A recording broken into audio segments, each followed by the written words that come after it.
Please make some noise for Sebastian Taylor!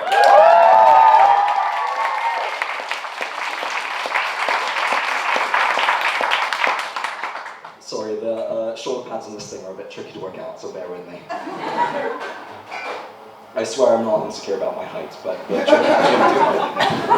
Hi, so despite how I was introduced, I'm Gertrude. You may have seen me before, last year's drag walk perhaps.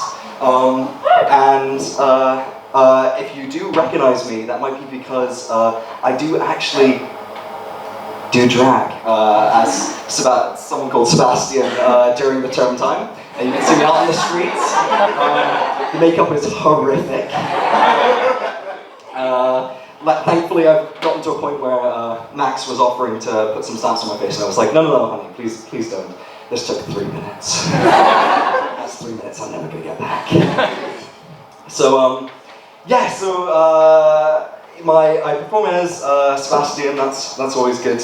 And also, sorry, bear with me. I've had 2 beers tonight, and normally most of my mental effort goes into pretending like I'm not drunk. So being funny on top of that is going to be a struggle.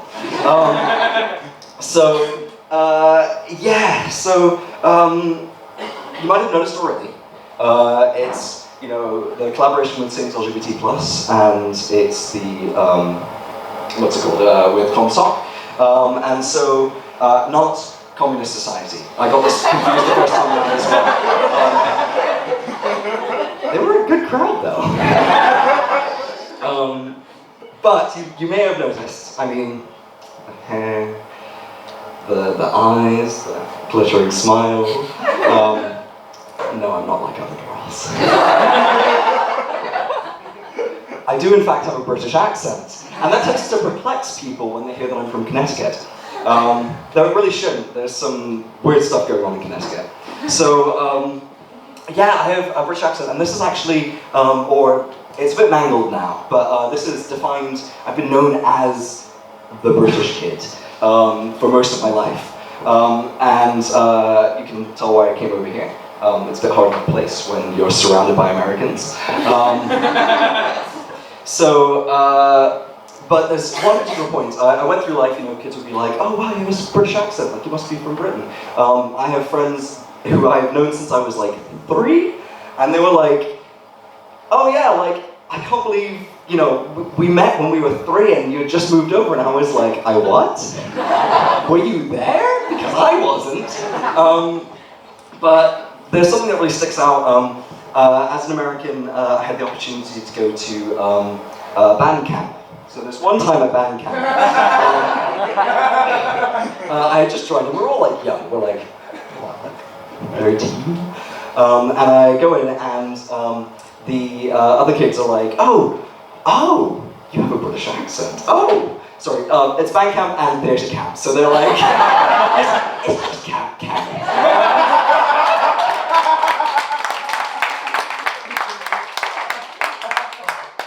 And they're like, oh, you have a British accent. Oh, that's really interesting. There's another kid with a British accent. And my hackles immediately raise. I'm like, all right, who is this? Let me at him. And they're like, okay, you'll be best friends, because obviously that's how it works when you're 11. If you share any common traits, you're going to be their best friend. And just a quick aside, I want to stress that point. If they share any similar traits, they will be your best friend. This is an important piece. My brother at one point explained to our friend who was a couple years younger than us. They were like, oh, did you make any friends today? And he turned to her and he was like, I'm a couple years older than you. And at a certain point, you realize you stop making friends. And you start gaining people that you can tolerate. So again, if they share anything in common, best friends. Please, friendship is important. But I was at this camp, and they were like, okay, so let's, meet this kid.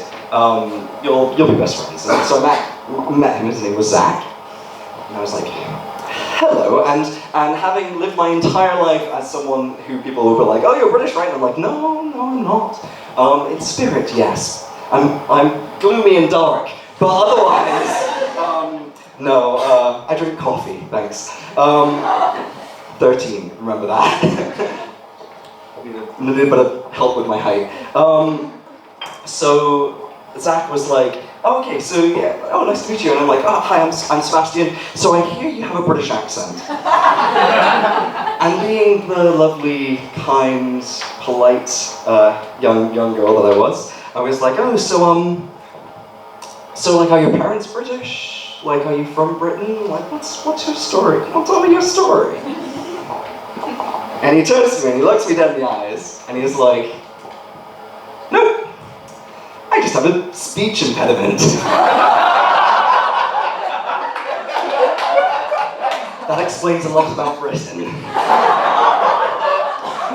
So yeah, that's I think about that day. I wake up and that kind of haunts me. But it's been a few years since that. I graduated high school, and I was like, okay, Connecticut. Does anyone here from Connecticut tonight? I mean, poor thing. If you're from Connecticut, you probably know what a WASP is. Do people know what a WASP is? So white Anglo-Saxon Protestant is the WASP, not the lovely buzzy things. And I was very intent on, growing up on the East Coast US, it's known as being very waspy. You get a lot of kind of white Anglo-Saxon cishet Protestants on the East Coast. And I was like, you know what?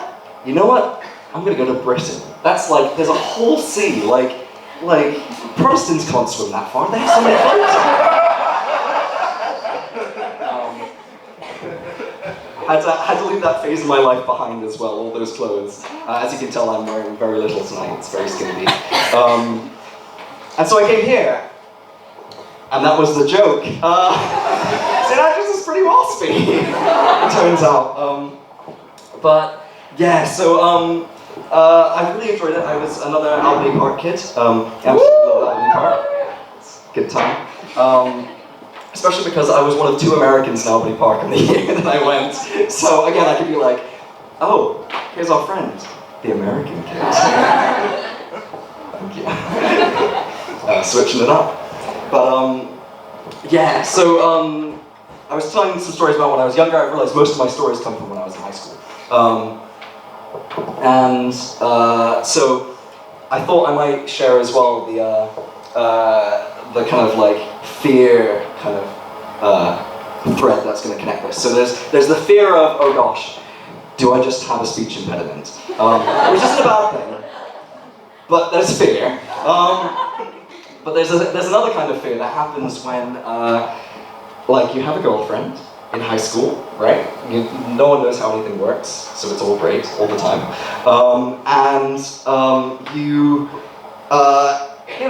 One thing leads to another, and you're with your girlfriend, and you're under the covers.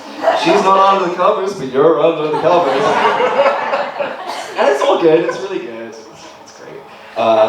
It's just 2 young people in love. And then your mum walks in, and makes direct eye contact with your partner. And they're staring at you, and you're under the covers, and then suddenly they're choking you with their thighs. And then you realize, oh, you might be into that, but also not the time to realize that. Don't worry.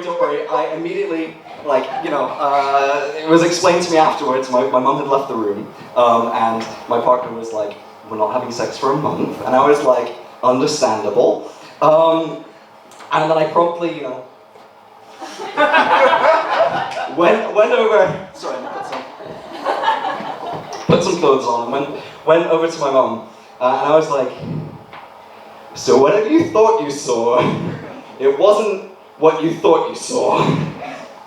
Listen, we do this thing, and my mum's like, as if she had never done the thing before. Sorry, my mum was in theatre as well, so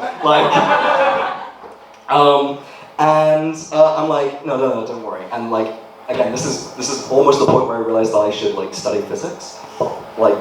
This brain cannot be contained. I was like, look at this thing where I get under the covers, I just tickle them.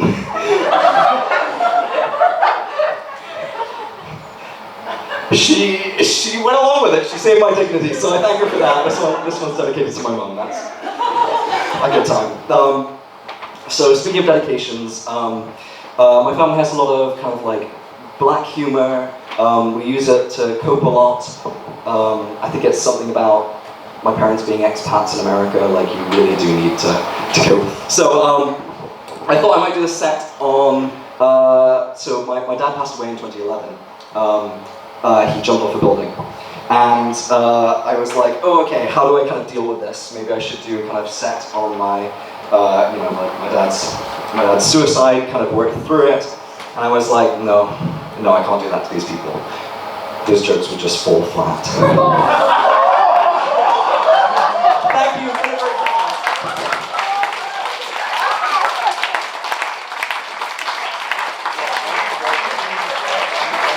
All right, let's hear it one more time.